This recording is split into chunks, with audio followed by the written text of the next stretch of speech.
नमस्कार, जन टीवी उत्तराखंड में आप सभी का स्वागत है। मैं हूं आपके साथ सुनिधि शुक्ला। बुलेटिन की शुरुआत से पहले एक नजर हेडलाइंस पर।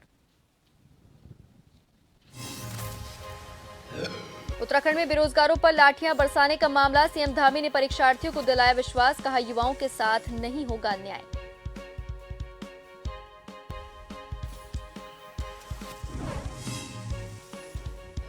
देहरादून में राज्य विज्ञान और प्रौद्योगिकी कांग्रेस 2023 का आयोजन। सीएम धामी ने किया शुभारंभ। उत्कृष्ट कार्य करने वालों का किया सम्मान।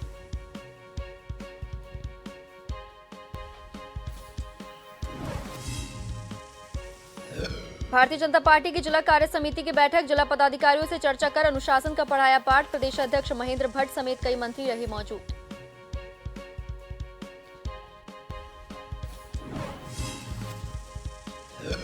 उत्तराखंड में बेरोजगारों पर लाठीचार्ज पर पूर्व सीएम हरीश रावत का बयान। कहा सरकार तानाशाही पूर्ण रवैया अपनाए हुए, तबीयत बिगड़ने पर अस्पताल में कराया भर्ती।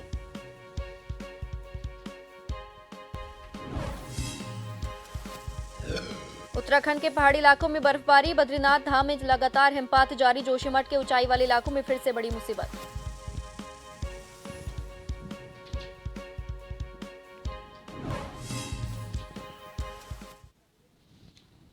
अब खबरें विस्तार से। सीएम पुष्कर सिंह धामी ने सड़कों पर प्रदर्शन कर रहे बेरोजगार परीक्षार्थियों को विश्वास दिलाते हुए कहा कि राज्य सरकार युवाओं के साथ कोई भी अन्याय नहीं होने देगी।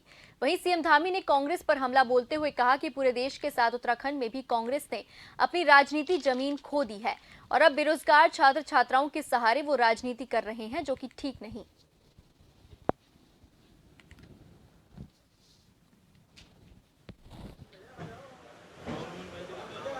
हम किसी भी छात्र एवं छात्राओं का जो अपनी तैयारी कर रहे हैं, हम उनके भविष्य का पहले से भी ध्यान रख रहे हैं और आगे भी ध्यान रखेंगे कि उन छात्रों और छात्राओं के साथ किसी प्रकार का भी कोई गलत सरकार नहीं करना चाहती। सरकार तो उनके हित के लिए ही काम करेगी। ये बात हम शुरू से ही कह रहे थे कि कुछ राजनीतिक संगठन जो अपनी जमीन पूरी तरह से खो चुके हैं, देश भर के अंदर भी और उत्तराखंड के अंदर भी, अब छात्रों और छात्राओं को आगे करके उनके कंधों पर बंदूक रखकर वो कहीं ना कहीं इस प्रकार का काम कर रहे हैं। जैसा कल देखा कि कुछ लोग छात्रों के रूप में उस बीच में आ गए और बीच में आकर उन्होंने जिस प्रकार से पत्थर फेंके हैं, जिस प्रकार से हिंसात्मक उस आंदोलन की तरफ ले गए हैं, ये निश्चित रूप से दुर्भाग्यपूर्ण है।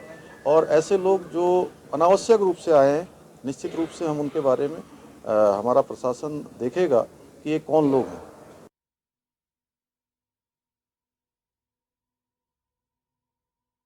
बीते रोज बेरोजगारों पर हुए लाठीचार्ज और गिरफ्तारी को लेकर उत्तराखंड के पूर्व मुख्यमंत्री हरीश रावत ने सरकार पर जमकर हमला बोला है। हरीश रावत ने कहा कि सरकार तानाशाही पूर्ण रवैया अपनाए हुए है, जबकि बेरोजगार युवाओं की छोटी सी मांग है कि जब तक पेपर लीक मामले में जांच नहीं हो जाती तब तक उत्तराखंड सरकार परीक्षाओं को रद्द करे।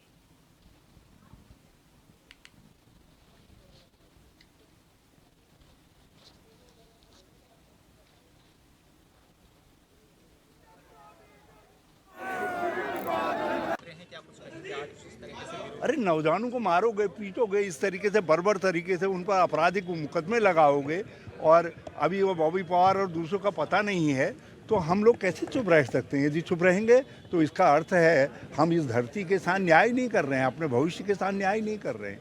ये लड़ाई है। मैं कांग्रेस को बहुत बधाई देना चाहता हूँ कि उन्होंने ये बात उठाई और अपना आक्रोश व्यक्त किया। उस आक्रोश को कांग्रेस ध्वनि देगी। तुम जेल ले जाते हो, जेल ले जाओ, मारते हो तो मारो, जो कुछ करते हो, लेकिन नौजवानों के भविष्य के साथ खिलवाड़ करोगे तो हम लड़ेंगे। कांग्रेस हमारे उत्तराखंड के युवाओं को मोहरा बना करके राजनीतिक रोटियां सेकना चाहती है और जिस प्रकार से हमारा ये जो प्रदेश है शांत प्रिय प्रदेश है, हमारे यहाँ के युवा कभी ऐसी घटनाएं जो कल घटना हुई, ऐसी घटनाएं हमारे उत्तराखंड का युवा नहीं कर सकता है। कहीं न कहीं बाहर से आए अराजक तत्व और विपक्ष का ये षड्यंत्र है जिस प्रकार से जो किया गया। और हमारा अनुरोध अपने युवा साथियों से रहेगा कि वो हमारे जो मुख्यमंत्री जी उनके साथ संकल्पित उनके हितों के लिए कार्य कर रहे हैं, वो उन पर भरोसा बनाए रखें। उत्तराखंड के पूर्व सीएम हरीश रावत की शुक्रवार को तबीयत बिगड़ गई। रावत बेरोजगार युवाओं के प्रदर्शन में शामिल होने देहरादून पहुंचे थे। उन्हें अस्पताल में भर्ती कराया गया है।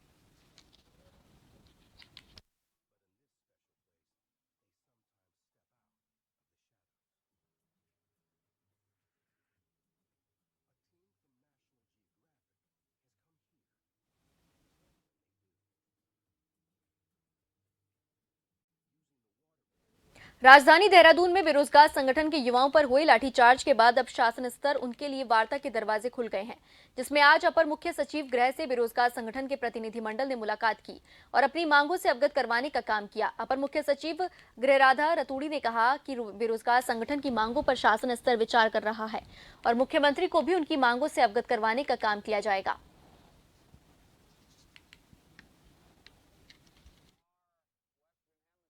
इसी कड़ी में आज कुछ युवक वार्ता के लिए आए थे। उन्होंने ये बताया कि वो लोग बेरोजगार संघ के सदस्य हैं। इस तरह का एक रजिस्टर्ड संघ बना हुआ है उत्तराखंड में और हर ज़िले में इनकी इकाइयां हैं, उनके मेंबर्स हैं।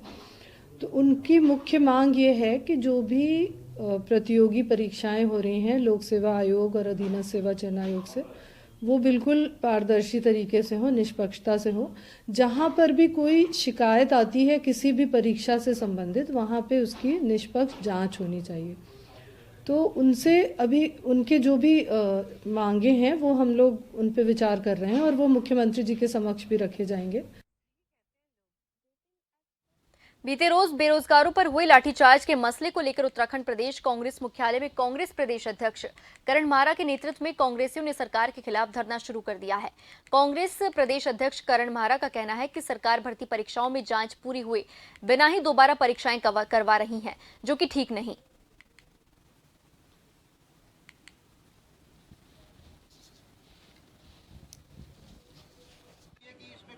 अब ये तो देखिए जांच में होगा। हम भी कोर्ट में कुछ वीडियोस और फोटोज प्रस्तुत करेंगे जिसमें पुलिसकर्मियों के हाथ में गुम में है। हम वो वीडियोस भी लोड करेंगे जिसमें प्रीतम सिंह जी के संग अभद्रता करने वाला जो नौजवान था जिसने लोगों को भड़काया, वो आरएसएस का, बीजेपी का व्यक्ति है। उसकी प्रोफाइल और वीडियोस हमारे पास हैं और हो सकता है कि जहां पथराव हुआ उसमें भी इन्हीं के संगठन के लोग हों, क्योंकि 3 बजे तक तो कोई झगड़ा ही नहीं था। कैसे अचानक ये झगड़ा पैदा हो गया, ये भी तो जांच का विषय है। और अगर मुख्यमंत्री जी पहले ही आदेश पारित कर देते परीक्षाएं निरस्त करने की सीबीआई जांच की, तो ये अप्रिय घटना घटती ही नहीं। कांग्रेस विरोध ही कर सकती है, क्योंकि हम लोग सरकार नहीं है। ये सरकार को सोचना चाहिए कि वो प्रदेश में अमन चैन के लिए और लोगों के भविष्य सुरक्षित रहें, इसके लिए क्या कदम उठाती है। मेरा अभी फिर मुख्यमंत्री से मांग है, कानून आपने पास किया, आपको बधाई, और आप जो है तुरंत परीक्षाओं को निरस्त करें जब तक जांच नहीं होती। गोपन के आपके 3 में से 2 अधिकारी पकड़े गए हैं, आप कैसे इतने कॉन्फिडेंट हैं कि परीक्षाएं सही होंगी। देहरादून में युवा बेरोजगारों पर हुए लाठीचार्ज के विरोध में बेरोजगार संघ ने बंद का आह्वान किया था, लेकिन प्रदेश में बड़े प्रदर्शन को देखते हुए प्रशासन ने जहां धारा 144 लगाकर आंदोलन रोकने के लिए कार्रवाई की है, तो वहीं कांग्रेस ने युवा बेरोजगारों के आंदोलन को अपना समर्थन देते हुए शासन प्रशासन पर तानाशाही रवैया अपनाते हुए युवाओं की आवाज को दबाने का आरोप लगाते हुए कहा कि क्या निर्दोष बेरोजगार अपने हित के लिए आंदोलन भी नहीं कर सकते।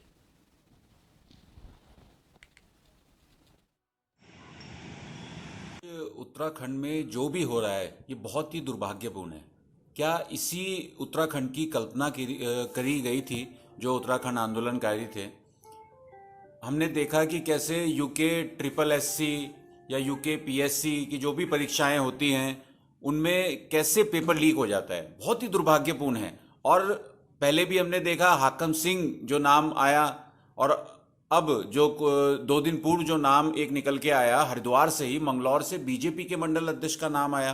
तो इसके पीछे अगर ये पेपर लीक हो रहे हैं तो ये पूरा योजनाबद्ध तरीके से हो रहे हैं। आज जमाना हुआ, हम संसद से लेकर सड़क तक हम हमारे बड़े नेता जो हमारे माननीय राहुल गांधी जी संसद में लड़ाई लड़ रहे हैं, और यहाँ पे हमारे जो स्थानीय नेता हैं, हमारे प्रदेश अध्यक्ष हैं, हमारे साथ स्थानीय जो हमारे डेवला इकाई के जितने भी अध्यक्ष हैं, हमारे भारत यात्री हमारे मोहित भाई हैं, सारे लड़ रहे हैं। हम लड़ेंगे, हमें धारा 144 का इसमें कोई वो नहीं है। प्रशासन बिल्कुल हमारी छात्राओं की आवाज़ दबा रहा है।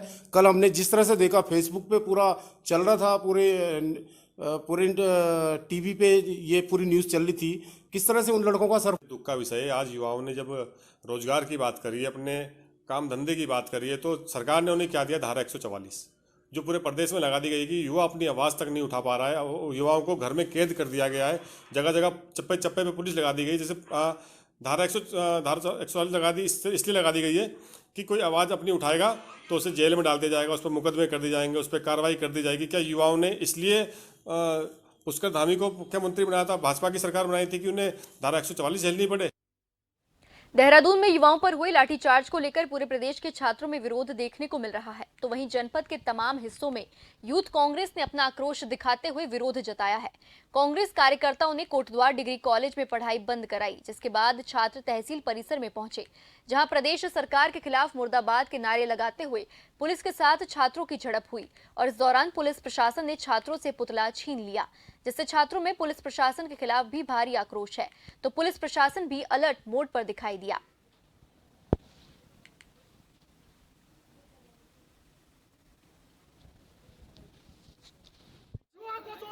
जब से यहाँ पर भाजपा की सरकार है, युवाओं काफी पीड़ित हो चुका था जो भर्ती घोटाले में त्रस्त है। कल उन्होंने उस भर्ती घोटाले से त्रस्त होकर देहरादून में कल उन्होंने धरना प्रदर्शन किया था। जिस धरना प्रदर्शन में भाजपा मुख्यमंत्री पुष्कर सिंह धामी द्वारा उनको लाठी के निर्देश दिए गए पुलिस को, और जिसकी घोर निंदा आज युवा कांग्रेस ने यहाँ पर करी, और उसी के तहत आज हमने कॉलेज महाविद्यालय बंद कराया। परंतु मुख्यमंत्री का पुतला दहन करने से पहले यहाँ पर प्रशासन ने हमसे पुतला छीन लिया गया, जिसकी हम घोर निंदा करते हैं और साथ ही साथ यहाँ मांग करते हैं भाजपा की ये तानाशाही नहीं चलेगी। और यूथ कांग्रेस हमेशा जब भी युवाओं के साथ या जनता के साथ कोई भी खिलवाड़ होगा तो यूथ कांग्रेस हर मुद्दे को उठा। जो कल घटना हुई, मैं उससे काफ़ी सरकार के मैं इनके खिलाफ हूँ। अच्छा नहीं हुआ। मैं भी गांव से यहाँ रूम लेके पढ़ती हूँ। मैंने इतनी मेहनत की, 8 महीने कोचिंग करी, तो बच्चे जिस प्रकार से अपना धरना प्रदर्शन कर रहे हैं, मैं उनके सपोर्ट में हूँ। पुलिस को ऐसा नहीं करना चाहिए था। जब से भाजपा की सरकार आई है, मैं तो इसके विरोध में हूँ। बच्चों के साथ ऐसा बिल्कुल नहीं होना चाहिए, नाइंसाफ़ी है। भाई उनको कानूनी तौर पर अच्छे से समझा सकते हैं, लेकिन ऐसा नहीं कि उनके साथ मारपीट करके, उनके साथ गलत करके, ये कहाँ का न्याय है। देहरादून में बेरोजगार युवाओं पर हुए लाठीचार्ज को लेकर कांग्रेस ने प्रदेश भर में विरोध प्रदर्शन कर प्रदेश सरकार का पुतला दहन किया। वहीं रुड़की में भी कांग्रेस नेताओं ने चंद्रशेखर चौक पर इकट्ठा होकर धरना प्रदर्शन कर धामी सरकार का पुतला फूंकते हुए जोरदार नारेबाजी की। रुड़की नगर निगम के पूर्व मेयर यशपाल राणा ने भाजपा सरकार को विफल सरकार करार दिया और कहा कि 2014 से देश में रोजगार बिल्कुल खत्म हो गया है।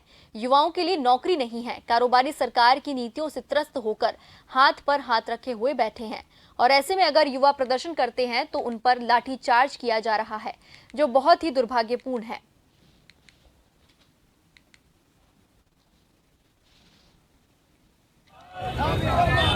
युवाओं पे देहरादून में लाठीचार्ज हुआ युवाओं पर, ये उस विषय में कांग्रेस पार्टी का धरना प्रदर्शन और पुतला दहन किया गया। भाजपा हर जगह पर जितने भी, चाहे कोई सा भी पेपर, भर्ती घोटाला हो, आप विधानसभा में टोटल भाजपाओं के आदमियों के नाम है, तो भाजपा ने इस देवभूमि का नाम गंदा कर रख दिया है। ऐसा नहीं होना चाहिए। देखिए, बच्चों पर लाठीचार्ज करना है कोई शिक्षित नहीं, बेरोजगार, जब उनका भविष्य गांव पर लगेगा, हर पेपर लीक होगा, तो वही में धरने प्रदर्शन तो करेंगे, चाहे किसी का भी बच्चा, हमारे भी बच्चे हैं। भाजपा सरकार के खिलाफ जो है यहाँ पे पुतला दहन किया गया चंद्रशेखर चौक पे। महानगर कांग्रेस कमेटी द्वारा इस कार्यक्रम को रखा गया था, और जिस हिसाब से बीजेपी सरकार ने कल गांधी पार्क में देहरादून में जो हमारे युवा लड़के थे जो बेरोजगारी के खिलाफ अपनी आवाज उठा रहे थे बीजेपी सरकार के सामने, उन्होंने जो लाठीचार्ज किया, जो बर्बरता दिखाई उन बच्चों के, उसी में ये पुतला दहन किया गया है। और हम बीजेपी सरकार को चिताने का काम कर रहे हैं, हम उन्हें बताने का काम कर रहे हैं, और खासतौर से जो चीफ मिनिस्टर है पुष्कर सिंह धामी, उन्हें होश में लाने का काम कर रहे हैं। फिलहाल वक्त तो चला एक छोटे से ब्रेक का, जल्द लौटेंगे। बने रहिए टीवी के साथ।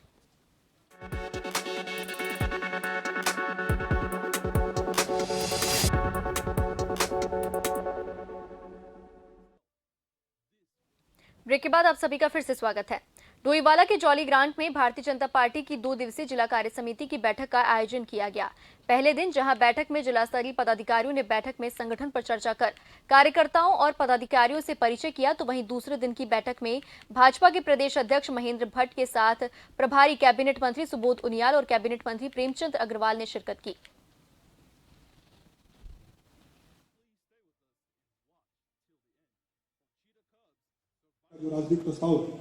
कि साल भर के अंदर सरकार की जो उपलब्धियां हैं, सरकार की जो आगामी योजनाएं हैं, उनकी जानकारी आप कार्यकर्ता को मिले, और कार्यकर्ता उन जानकारियों को, उन कार्यक्रमों को लेकर जनता के बीच में जाए।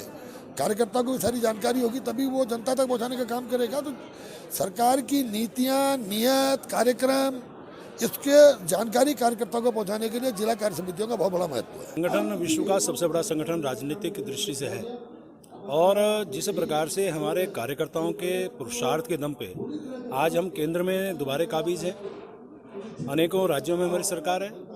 हमारे प्रदेश के अंदर भी जब एक ट्रेंड था कि एक बार कांग्रेस एक बार भाजपा, उस ट्रेंड को 2022 में तोड़ा, 2022 में फिर से हमारी सरकार बनी।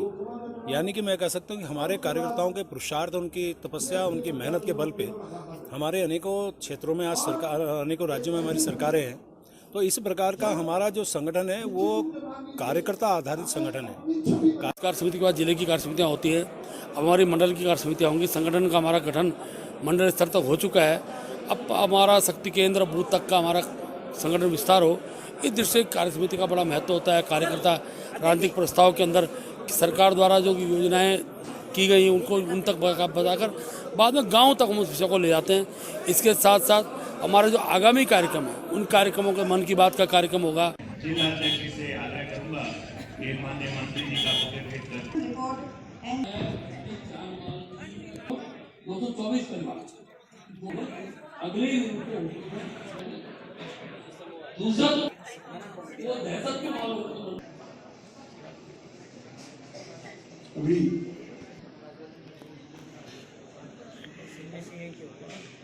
भारतीय जनता पार्टी के जिले का जो राजनीतिक प्रस्ताव है।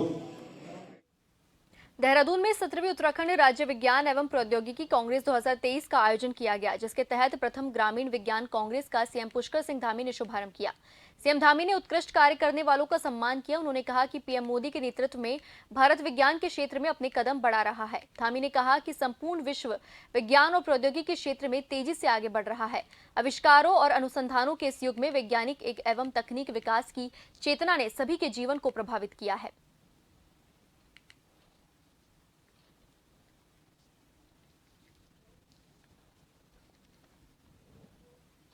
बिल लाओ इनाम पाओ के अंतर्गत प्रेमचंद अग्रवाल ने कैबिनेट मंत्री द्वारा कार्यक्रम का आयोजन किया गया। इस मौके पर मंत्री अग्रवाल सहित तमाम पदाधिकारी और आम जनमानस उपस्थित रहे। इस दौरान मंत्री ने यह घोषणा की कि आगामी दीपावली पर बिल लाओ इनाम पाओ का एक मेगा लकी ड्रॉ करवाया जाएगा, जिसमें कि लाखों के पुरस्कार दिए जाएंगे।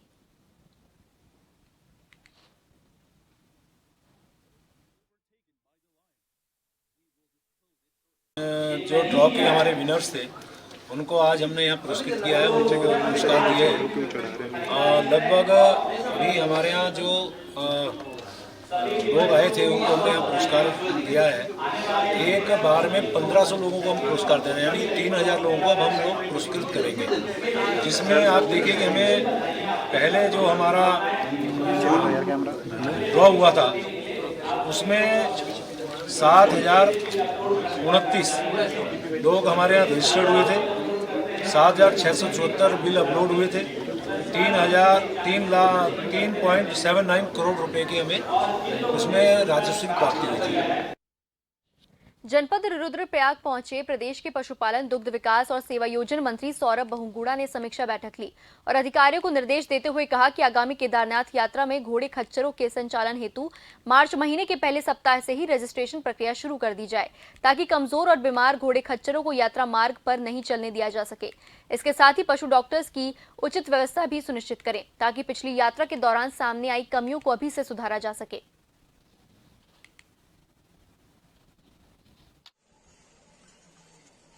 लगातार ही हमारी 7वीं समीक्षा बैठक है।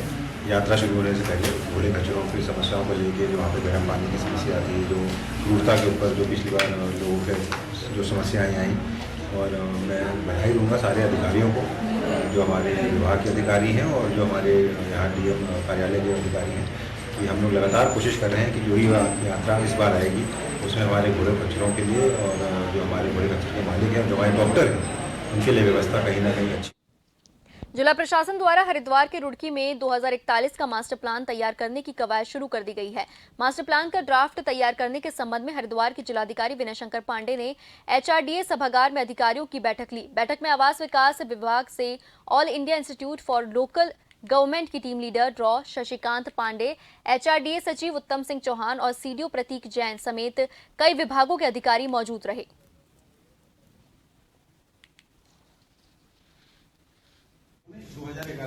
सभी डिपार्टमेंट्स थे, उनके साथ उन्होंने शेयर किया और उसमें सब विचारों का आदान प्रदान हुआ और कुछ बातें उन्होंने जो महत्वपूर्ण उसमें इंडिकेट की हैं कि 2041 तक हमारी पॉपुलेशन कितनी हो जाएगी, उस समय तक कितनी अर्बन आबादी हो जाएगी, कितने नए मकानों की ज़रूरत पड़ेगी, कितने रोड्स की ज़रूरत पड़ेगी, ट्रांसपोर्टेशन की क्या सुविधा होगी, कितने पानी की ज़रूरत पड़ेगी, कितनी इलेक्ट्रिसिटी की पड़ेगी। तो वो सारा प्रेजेंटेशन हुआ, बड़ा ही ये फ्रूटफुल रहा। और इसमें अभी हम लोगों ने 10 दिन का समय सभी विभागों को दिया है कि अपने अपने कमेंट्स आप दे। मसूरी झील से पानी टैंकरों के माध्यम से मसूरी के होटलों को पानी सप्लाई किए जाने को लेकर एनजीटी के द्वारा रोक लगाए जाने के बाद मसूरी के होटल टेंडर्स एसोसिएशन और स्थानीय सामाजिक संस्थाओं के साथ अन्य कारोबारी में चिंता की लकीरें साफ देखी जा रही हैं। मसूरी एसडीएम शैलेंद्र सिंह नेगी द्वारा मसूरी के समस्त स्टॉक होल्डर्स और सामाजिक संस्थाओं के लोगों के साथ मसूरी नगर पालिका के सभागार में बैठक आयोजित की गई।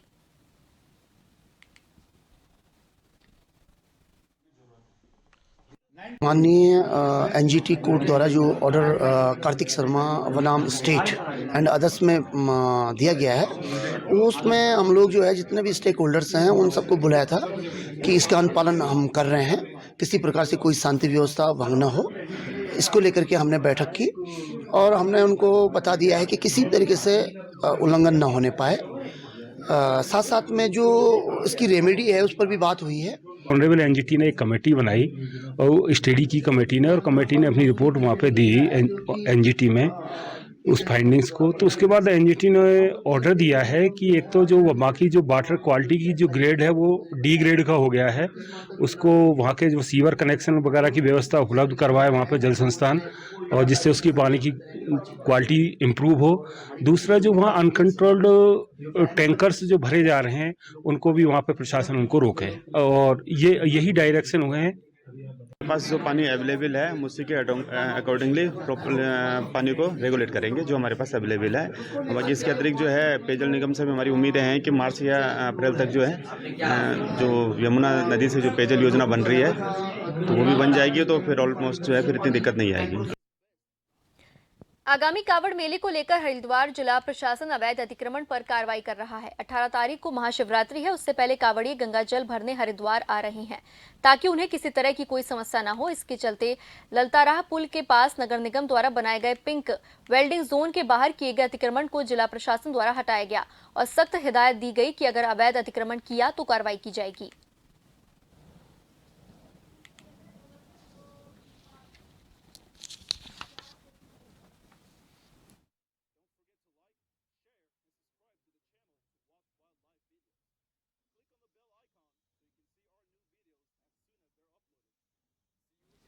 बद्रीनाथ धाम में धीरे धीरे मौसम बदल रहा है, जिससे धाम में लगातार हिमपात जारी है। आपको बता दें कि धाम में जिस तरह से बर्फबारी हो रही है, ऐसे में बद्रीनाथ धाम में कड़ाके की ठंड महसूस होने लग गई है। वहीं आप तस्वीरों में साफ देख सकते हैं कि किस तरह से नारायण धाम एक बार फिर से बर्फ की चादर में ढक चुका है। आपको बता दें कि नारायण पर्वत, नीलकंठ पर्वत सब इस वक्त बर्फबारी की चपेट में करीबन 1 फीट के आसपास बर्फ जम चुकी है। वहीं बात करें मौसम विभाग को लेकर कि मौसम विभाग की चेतावनी बिल्कुल सही साबित हो रही है। उत्तराखंड में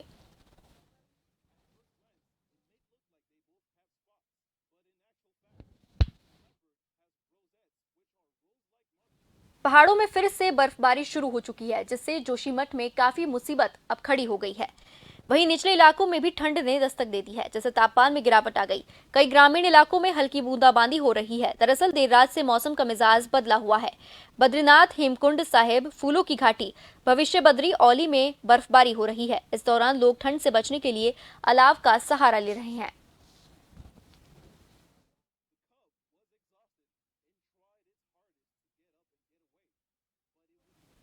इन्हीं सब खबरों के साथ फिलहाल के लिए जन टीवी उत्तराखंड में बस इतना ही। नमस्कार।